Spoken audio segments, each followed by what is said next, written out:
viennent. Bonsoir à toutes et à tous et merci beaucoup d'être là. On va travailler aujourd'hui autour de la légitimité. Je voulais savoir déjà si vous voyez des diapositives à l'écran. Allez, on va commencer avec le Pechakucha. C'est parti, donc 20 fois 20 secondes. Un Pechakucha qui va vous expliquer un peu comment introduire la légitimité dans votre esprit, comment comprendre à quoi peut bien servir tout ça et en quoi consiste le syndrome de l'imposteur. Première diapositive, c'est la définition de base du Pechakucha. Donc les personnes atteintes du syndrome de l'imposteur expriment une forme de doute maladif, hein, c'est un mot lourd de sens, qui consiste essentiellement à nier la propriété de tout accomplissement personnel. C'est-à-dire que ces personnes se disent non, c'est pas moi qui ai fait ça, ou je n'ai pas réussi, etc. Vous avez vu que j'ai mis jusque-là, ça va. Alors, par exemple, qu'est-ce qu'ils vont dire? Ils vont dire j'ai eu de la chance. Vous leur demandez comment ils ont fait pour réussir. J'ai eu de la chance. Sans l'aide de machin, ils n'y seraient jamais arrivés. J'ai été pistonné et grâce à ça, j'y suis arrivé. Mais sinon, ça n'aurait pas marché. Ils avaient plus de postes que de candidats. Vous avez dû l'entendre, celui-là. Et je ne pense pas que la sélection était sérieuse. Donc, je ne pense pas que les gens qui m'ont donné cette légitimité étaient eux-mêmes légitimes. Voilà. La suite de cette, vous pourrez regarder sur Wikipédia. C'est très intéressant ce qu'ils en disent. Ces personnes se perçoivent souvent comme des dupeurs qui abusent leurs collègues, leurs amis, leurs supérieurs et s'attendent à être démasqués d'un jour ou l'autre. Et vous voyez que je mets toujours jusque-là, ça va. Jusque-là, ça va. Pourquoi? Parce que les personnes qui disent ça sont des personnes qui ont réussi. Donc, ils disent j'ai réussi, mais ça n'a rien à voir avec moi parce que c'est pas grâce à moi, c'est grâce à l'autre, c'est grâce à la chance, etc. Donc, quelque part, bon, c'est dommage, mais c'est, en tout cas, ils le prennent pour de la modestie. On verra tout à l'heure en quoi il ne s'agit pas de modestie. Mais arrive un moment où, vous voyez, le petit Mogwai, il commence à faire la tête. Et plus on va féliciter cette personne pour sa réussite ou l'interroger pour s'inspirer de son parcours, lui poser des questions, lui demander des choses qui correspondent à son poste, moins elle sera à l'aise. Elle sera donc en imposture. Imposture, c'est-à-dire qu'en fait, elle sera pas dans la bonne posture.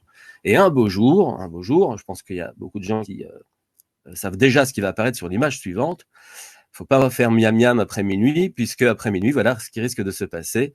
Il y a un gremlin qui apparaît et qui apparaît dans la tête, c'est-à-dire que ça devient un élément qui va vous troubler, qui va vous stresser, qui va faire que vous allez raser les murs, etc. Bref, vous n'allez pas vous sentir à l'aise avec ce sentiment de l'imposteur. Donc, qu'est-ce qui va se passer? Il va y avoir des désistements par rapport à des projets.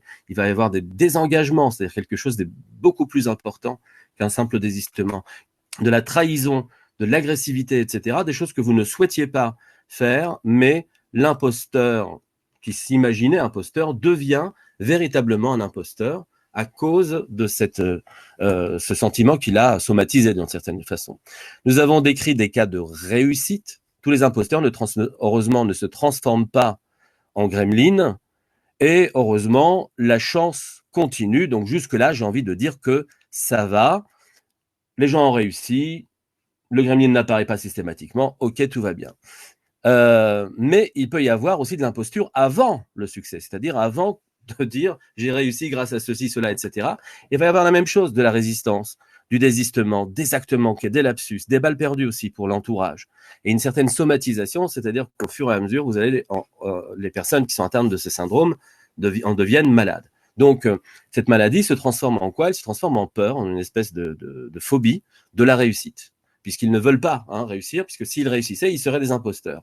Donc, si je réussis, par chance, par piston, etc., ma posture sera très inconfortable. On va s'imaginer des choses à mon propos qui seront encore pires que la réalité. On va se dire, j'ai couché pour réussir, etc. Bref, je me sens pas bien, je me sens en imposture. Je ne le mérite pas.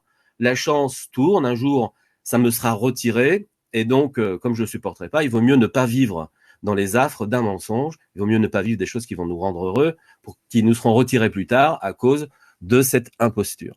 Alors, je vais vous donner un exemple de ce qui peut se passer. Regardez, là, nous avons une proposition d'emploi qui a été donnée à un garçon qui s'appelle Roméo. Et Roméo, il a toutes ses qualités. Maîtrise du pack office, capacité d'écoute, rigueur, qualité, proactivité, organisation, aisance relationnelle. Tout ça, il sent qu'il l'a en lui, mais qu'est-ce qu'il va se passer? Eh bien, Roméo va lire cette offre d'emploi, va constater qu'il a toutes les qualités requises, va même s'accorder avec les valeurs de l'entreprise. Il va même avoir une recommandation de son ex-patron qui va dire « Vas-y, tu peux y aller, je connais la personne, présente-toi, etc. » Et Roméo va fuir la proposition pour des raisons qu'il ne connaîtra pas, en tout cas, qui ne seront pas très claires au départ. Et il va donner des raisons, des prétextes du type « je le sens pas »,« c'est trop tôt »,« je connais quelqu'un à qui ça conviendrait davantage », etc., etc. Vous avez certainement dû voir, ou peut-être même que vous l'avez vous-même vécu, des choses comme ça. Allez, on va parler de Juliette maintenant. Donc Juliette, c'est autre chose. Elle recherche une maison, et là, elle a beaucoup plus que ce qu'elle espérait. 220 mètres carrés, 60 mètres carrés de séjour, etc. C'est beaucoup mieux que ce qu'elle recherchait. Elle tombe là-dessus, elle a exactement ce qu'elle recherche, plus des choses. Et puis, la mauvaise nouvelle, c'est que Juliette ne voudra même pas visiter le lieu. Et une seule raison lui suffira, un seul prétexte, c'est trop beau pour être vrai. Je pense que ça aussi, vous l'avez soit vécu, soit dit, soit entendu dire. C'est trop beau pour être vrai. On va recadrer ça tout à l'heure. C'est une phrase affreuse. Les dommages collatéraux. Je disais tout à l'heure, jusque-là, ça va. Les gens ont réussi, etc. Là, on voit que les gens ne réussissent pas. Ils y vont même pas. Et il y a des dommages collatéraux. Je ne le mérite pas, ça veut dire que personne ne le mérite. Les enfants de Juliette ne mériteront pas, les enfants de Roméo non plus, pourvu que ce soit les mêmes, ça fera moins de dégâts. Lorsqu'il est question de mésestime de soi, eh bien, on est dans une situation où les personnes qui nous entourent vivent forcément les conséquences de cette mésestime. Et c'est là que ça va pas. C'est là qu'il y a certainement quelque chose à faire. Ça vaut le coup de changer ça. Donc, nouvelle posture à adopter. Je vais juste vous les lire, on va les développer après, parce que le webinaire ne s'arrêtera pas là. Donc d'abord, il faut assumer le fait d'être brillant. Il faut que ça commence à travailler dans votre tête. Développer votre locus de contrôle interne, on va détailler tout à l'heure. Travailler les axes de l'échelle de Clance. Recadrer les croyances limitantes. Et enfin, être la légitimité de quelqu'un. Voilà. Pour l'instant, je veux juste que ça fasse des petites tildes dans votre tête, des petites bulles de champagne comme ça. Mais on va parler de tout ça tout à l'heure, d'accord? Voilà, donc les 5 points. Et enfin, pour terminer ce pêche à couchage, je vous propose des livres, évidemment des livres dont je me suis inspiré pour écrire mon programme. Le leader sans titre, on voit bien ici qu'il y a une question de légitimité qui est auto-attribuée d'une certaine façon, puisque le titre du leader n'a pas été donné par une hiérarchie. Le talent ne suffit jamais, donc ça c'est plutôt un livre qui va expliquer pourquoi des gens qui sont extrêmement talentueux et qui sont très volontaires aussi, qui travaillent dur aussi, ne parviennent pas à réussir. Il y a un très beau chapitre sur la légitimité. La force du focus, là encore, il sera question de légitimité à plusieurs niveaux dans différents chapitres. C'est un très bon livre de toute façon de développement personnel. Donc voilà, mais vous aurez aussi à l'intérieur des belles petites capsules sur le sentiment de légitimité et d'illégitimité parfois. Et enfin, Jacques Salomé, le courage d'être soi. Ça, c'est pour les gens qui aiment les belles histoires et donc une personne qui commence à être le canard sauvage et qui finit en joli cygne blanc. C'est l'image de quelqu'un qui trouve sa légitimité. Des millions de rêves deviennent,